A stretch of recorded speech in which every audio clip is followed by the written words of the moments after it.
ইসরায়েলের পতন না হওয়া পর্যন্ত ইরানকে যুদ্ধ চালিয়ে যাওয়ার আহ্বান। হাসিনার পতন সহ্য করতে পারছে না ভারত, বলছেন রিজভী। জানাবো আমেরিকা কি তবে ইসরায়েলের হাত ছেড়ে দিচ্ছে, এবং সর্বশেষ জানাবো গভীর রাতে সড়কে নাটকীয় ঘটনা, ডাকাতি, দুর্ঘটনা, খুন, গণপিটুনি, মৃত্যু। শুনছিলেন সংবাদ শিরোনাম, এবারে বিস্তারিত। হাসিনার পতন সহ্য করতে পারছে না ভারত, বলছেন রিজভী। বিএনপি সিনিয়র যুগ্ম মহাসচিব অ্যাডভোকেট রুহুল কবির রিজভী বলেছেন, চক্রান্ত ষড়যন্ত্র এখনো থেমেনি। পাশের দেশ যখনই দেখেছে ডক্টর ইউনূস ও তারেক রহমানের বৈঠক হয়েছে, তখন আমাদের ভারপ্রাপ্ত চেয়ারম্যান তারেক রহমানের নামে অসংখ্য কুৎসা ও অপপ্রচার সেখান থেকে চালু হচ্ছে। তাদের পুনর্বাসনের জন্য আজকে ভারতের নীতি নির্ধারকরা নানা প্রচেষ্টা চালাচ্ছে। আমাদের অন্তর্বর্তীকালীন সরকার তো আন্দোলনের ফসল। 16 বছরের নিরন্তর আন্দোলন ও জুলাই আগস্টে রক্তঝরা আন্দোলনের মধ্য দিয়ে শেখ হাসিনার পতন হয়েছে। এই পতনটা তারা সহ্য করতে পারছে না। তিনি বলেন, বাংলাদেশের যে রাজনৈতিক দল 16 বছরে মানুষের ওপর নির্যাতন নিপীড়ন করেছে, জনগণের টাকা লুট করে পাচার করেছে, যাদের বাড়িঘর এখন Dubai, Canada, Sydney, Australia, Malaysia, তারা বেহেশতের সুখ লাভ করে সেখানে অবস্থান করছেন। তারা বেশি দূর যেতে পারেননি, তারা পাশের দেশে আশ্রয় নিয়েছেন। তাই এই আন্দোলনে যিনি প্রধান পৃষ্ঠপোষক, যিনি পুরো জাতিকে সংগঠিত করেছেন, বিএনপির ভারপ্রাপ্ত চেয়ারম্যান তারেক রহমানকে তারা টার্গেট করেছে। 16 বছর ধরে তাকে টার্গেট করে রেখেছিল। বাংলাদেশের বিভিন্ন মিডিয়াকে নিয়ন্ত্রণ করে তারেক রহমানের বিরুদ্ধে অপপ্রচার করেছে। তাদের যারা মেন্টর, গুরু, এখন তাদের দিয়ে তারেক রহমানের বিরুদ্ধে অপপ্রচার চালাচ্ছেন। বিএনপি সিনিয়র যুগ্ম মহাসচিব বলেন, 18 কোটি মানুষের দেশ বাংলাদেশ পৃথিবীর যত বড় শক্তিধর দেশ হোক, তারা যদি মনে করে এদের আমরা নিয়ন্ত্রণে রাখবো, বসে রাখবো, এদের আমরা দমিয়ে রাখবো, এদের উপর আমরা মাতবরি করবো, তা আমাদের বাংলাদেশের মানুষ কোনোদিনই সহ্য করেনি, এখনো করবে না। আমেরিকা কি তবে ইসরায়েলের হাত ছেড়ে দিচ্ছে? বিশ্বের অঘোষিত পরাশক্তির নাম যেন ইরান। দেশটির পারমাণবিক গবেষণাগার ও সামরিক স্থাপনার আগ বাড়িয়ে হামলার ফল ইসরায়েলের পতন না হওয়া পর্যন্ত ইরানকে যুদ্ধ চালিয়ে যাওয়ার আহ্বান। দখলদার রাষ্ট্র ইসরায়েলের পতন ঘটিয়ে মুসলিম ফিলিস্তিনিদের মুক্তি অর্জনের আগ পর্যন্ত ইরানকে যুদ্ধ চালিয়ে যাওয়ার আহ্বান জানিয়ে এ যুদ্ধে ইরানের সঙ্গে সব মুসলিম রাষ্ট্রের সেনাবাহিনীকে অংশগ্রহণের দাবি জানিয়ে দলটি ফিলিস্তিনি ও ইরান সহ মুসলিম রাষ্ট্রগুলোতে অবৈধ রাষ্ট্র ইসরায়েলের সন্ত্রাসী হামলার প্রতিবাদে জাতীয় বিপ্লবী পরিষদ এ বিক্ষোভের আয়োজন করে।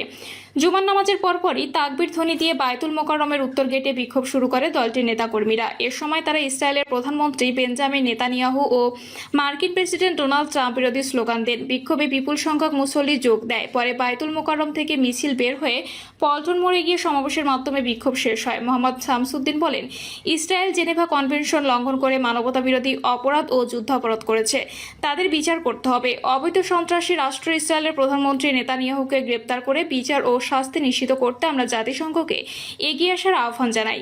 তিনি আরও বলেন, গাজা এবং ইরান সহ সারা বিশ্বে মুসলমানদের ওপর যে আগ্রাসন, নির্যাতন, নিপীড়ন, গণহত্যা চালানো হচ্ছে, বিশ্ব মুসলমানরা এক উম্মাহ হিসেবে ঐক্যবদ্ধ হয়ে এর বদলা নিবই ইনশাল্লাহ। প্রথম কিবলা বায়তুল মুকাদ্দাসকে ইহুদিদের হাতে রেখে কোনো অবস্থাতেই কোনো মুসলমান শান্তিতে ঘুমাতে পারে না। ইসরায়েলকে মুসলমানদের ওপর হামলা করার জন্য অস্ত্র এবং অর্থ দিয়ে সাহায্য করে যে আমেরিকা, সেই আমেরিকা থেকেই কিছু মুসলিম রাষ্ট্র বিলিয়ন বিলিয়ন ডলারের অস্ত্র। আমেরিকা কি তবে ইসরায়েলের হাত ছেড়ে দিচ্ছে? বিশ্বের অঘোষিত পরাশক্তির নাম যেন ইরান। দেশটির পারমাণবিক গবেষণাগার ও সামরিক স্থাপনার আগ বাড়িয়ে হামলার ফল এখন যেন পদে পদে পাচ্ছে কট্টর ইসলাম বিদ্বেষী ইসরায়েলের প্রধানমন্ত্রী বেনিয়ামিন নেতানিয়াহু। ইরানের মুহুর্মুহু আধুনিক প্রযুক্তির সব মিসাইল হামলায় এখন বিধ্বস্ত গোটা ইসরায়েল। রাজধানী তেল আবিবকে রীতিমতো গাজা বানিয়ে ছেড়েছে ইরানের সর্বোচ্চ ধর্মীয় নেতা আয়াতুল্লাহ আলী খামেনি। এসবের মধ্যে ইসরায়েলের পরম মিত্র যুক্তরাষ্ট্রের প্রেসিডেন্ট ডোনাল্ড ট্রাম্প মাঝে মধ্যে ইরানের হামলা চালানোর হুমকি দিলেও এখন যেন তা থেকে সরে এসেছেন। আগামী 2 সপ্তাহের মধ্যে সিদ্ধান্ত নেবেন তিনি আদৌ ইরানে হামলা চালাবেন কিনা বা সরাসরি ইরান ইসরায়েল সংঘাতে জড়াবেন কিনা। এমনটি জানাচ্ছেন আমেরিকার প্রেসিডেন্ট মুখপাত্র ক্যারোলাইন লেভিট। ট্রাম্পের মুখপাত্রের এই ঘোষণার পর চারদিকে এখন আলোচনা চলছে, তবে কি ইসরায়েলের হাত ছেড়ে দিল আমেরিকা? বিশেষজ্ঞদের মতে কট্টর ইসলাম বিদ্বেষী ইসরায়েলের হাত ছেড়ে দেওয়াটাই এখন হবে ট্রাম্পের জন্য বুদ্ধিমানের কাজ। কারণ বিশ্বের পারমাণবিক শক্তিধর পরাশক্তি সব দেশগুলো যে ইতিমধ্যে অবস্থা নিয়েছে ইরানে, একটুখানি পান থেকে চুন খসলে লেগে যেতে পারে বিশ্বযুদ্ধ। ইরানে ইসরায়েলের হয়ে সরাসরি মার্কিন হামলা হলে পাল্টা চীন, রাশিয়া, এমনকি উত্তর কোরিয়া পারমাণবিক পরাশক্তি দেশগুলোর আক্রমণের শিকার হতে পারে আমেরিকা।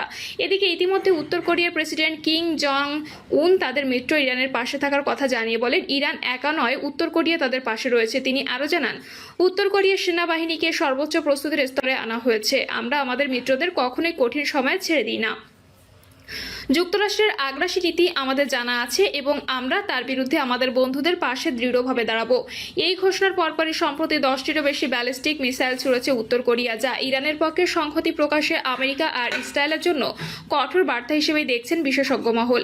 ইরানের উপর সরাসরি আমেরিকার হামলা হলে চুপতে থাকবে তা কিম জং উন, এটি যেন সেটিরই বহিঃপ্রকাশ। অন্যদিকে চীন এর প্রেসিডেন্ট শি জিনপিংও এক বার্তায় ইরানের পাশে থাকার ঘোষণা দিয়েছেন আর কঠোর সমালোচনা করেছেন যুক্তরাষ্ট্রের। চীন থেকে ইতিমধ্যে ইরানের জন্য কার্গো ভর্তি অস্ত্র সরবরাহ করেছে দেশটি, এমন গুঞ্জনও রয়েছে। আরেক পরাশক্তি রাশিয়ার প্রেসিডেন্ট ভ্লাদিমির পুতিনও ঘোষণা দিয়েছেন যে কোনো পরিস্থিতি মিত্র ইরানের পাশে থেকে সর্বোচ্চ সহযোগিতার। আর মুসলিম পরাশক্তি তুরস্ক ও পাকিস্তানকে আগে থেকেই পাশে দাঁড়িয়েছে ইসরায়েল। বিশ্বের পারমাণবিক শক্তিধর পরাশক্তি এসব দেশগুলো একে ইরানের পক্ষ নেওয়া রীতিমতো এখন কোণঠাসা কঠোর ইসলাম বিদ্বেষী ইহুদিবাদী ইসরায়েলের আমেরিকা, যদিও তাদের পাশে রয়েছে ফ্রান্স ও ব্রিটেন। এরপরও পরাশক্তি এখন দেশের বিরুদ্ধে দাঁড়িয়ে ইসরায়েলের পক্ষ নিয়ে ইরানের সাথে সরাসরি দ্বন্দ্বে জড়ানোর সাহস ইহুদিবাদী ট্রাম্পের নেই বলেই মনে করছেন বিশেষজ্ঞরা। গভীর রাতে সড়কের নাটকীয় ঘটনা, ডাকাতি, দুর্ঘটনা, খুন, গণপিটুনি, মৃত্যু। গতকাল গভীর রাতে গাজীপুরের সড়কে এক ভয়াবহ ও নাটকীয় ঘটনা ঘটে গেছে, যা ডাকাতি থেকে শুরু হয়ে দুর্ঘটনা, খুন, গণপিটুনি এবং শেষ পর্যন্ত মৃত্যুতে গিয়ে শেষ হয়েছে। গাজীপুরের শ্রীপুরের মাওনা সাতখামাইয়ের বরমী আঞ্চলিক সড়কের সাতখামাইয়ের মাজার এলাকায় গতকাল দিবাগত রাত 3টার দিকে এই ঘটনা ঘটে। এই ঘটনায় নিহতদের একজন ডাকাত দলের সদস্য, আরেকজন একটি সিএনজি অটোরিকশা চালক। ডাকাতির শিকার মোহাম্মদ শফিকুল ইসলাম নামে এক পিকআপ চালক জানান, তিনি শ্রীপুরের এমসি বাজার থেকে পিকআপ নিয়ে মরমির দিকে যাচ্ছিলেন। রাত 3টার দিকে সাতখামাইয়ের বাজারের কাছে মাজার এলাকায় পৌঁছালে সড়কে গাছ ফেলে 6 থেকে 7 জনের ডাকাত দল তার গাড়ির গতিরোধ করে। এ সময় তার কাছ থেকে মোবাইল ফোন ও নগদ টাকা পয়সা নিয়ে যায় ডাকাত দল। একই সময় ওই সড়কে অন্যান্য গাড়ি থেকে ডাকাতি চলছিল। এ সময় সিএনজি চালিত একটি অটোরিকশার ধাক্কায় ডাকাত দলের এক সদস্য আহত হন। শফিকুল ইসলাম জানান, এতে ডাকাত দলের সদস্যরা ক্ষিপ্ত হয়ে ওই অটোরিকশা চালককে কুপিয়ে জখম করে। এ সড়ক ডাকাতের কবলে পড়া ভুক্তভোগীরা মিলে চিৎকার শুরু করলে এলাকাবাসী এগিয়ে এসে ঘটনাটি প্রতিরোধ করে। দুর্ঘটনায় আহত ডাকাত সদস্যকে ধরে ফেলে তাকে গণপিটুনিয়ে দেওয়া হয়। পরে ওই ডাকাতেরা মৃত্যু হয়। এদিকে ডাকাত দলের হামলার শিকার অটোরিকশা চালক আবুল কালামকে হাসপাতালে নেওয়ার পথে তার মৃত্যু হয়। শ্রীপুর থানার ভারপ্রাপ্ত কর্মকর্তা মোহাম্মদ আব্দুল বারিক বলেন, খবর পেয়ে পুলিশের টহল টিমের সদস্যরা ঘটনাস্থলে উপস্থিত হয়ে এলাকাবাসীর সহযোগিতায় ডাকাত দলের 4 সদস্যকে আটক করে। পরে আহত ডাকাত সদস্য ও অটোরিকশা চালককে উদ্ধার করে শ্রীপুর উপজেলা স্বাস্থ্য কমপ্লেক্সে নেওয়া হলে কর্তব্যরত চিকিৎসক আরিফকে মৃত ঘোষণা করে এবং আবুল কালামকে উন্নত চিকিৎসার জন্য ঢাকায় পাঠানো হয়। ঢাকায় নেওয়ার পথে অটোরিকশা চালক আবুল কালাম মৃত্যুবরণ করে। এই ঘটনায় আইনগত ব্যবস্থা নেওয়া হচ্ছে। প্রিয় দর্শক, এই ছিল এখনকার সর্বশেষ সংবাদ। আপডেট সব সংবাদ পেতে চ্যানেলটি সাবস্ক্রাইব করে বেল আইকনটি ক্লিক করে রাখুন।